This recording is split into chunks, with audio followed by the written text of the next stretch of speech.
The subway was first proposed in 1890 when they were looking, a group of speculators were looking to see what sort of transport they could provide. All the other transport was horse-drawn at that time. Electric traction was very much in its infancy, but they were restricted because of the depth of the River Clyde. They weren't allowed to dig under the river until the harbour tunnel at Finnieston was built. They looked at the various methods of traction and decided on cable, the same as San Francisco and Edinburgh, because electric traction was really in its infancy and not really tested out properly, in Britain at least.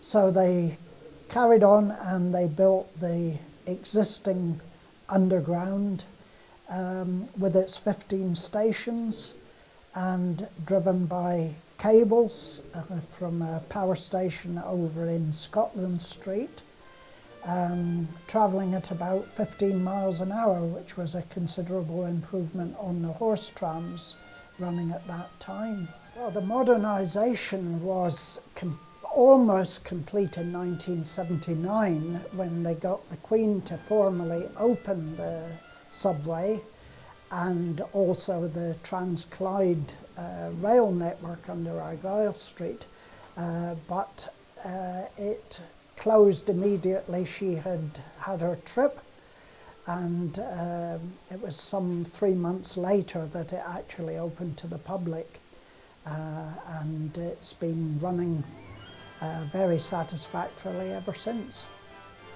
SPT is looking at modernising the whole system again. They've started to refurbish the various stations, and they're gradually working round the system, and they're looking at new cars as well.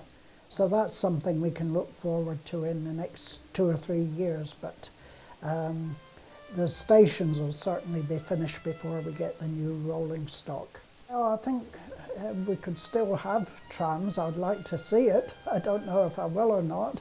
The subway's the way forward at the moment. Unfortunately, there was no firm plans for extending it.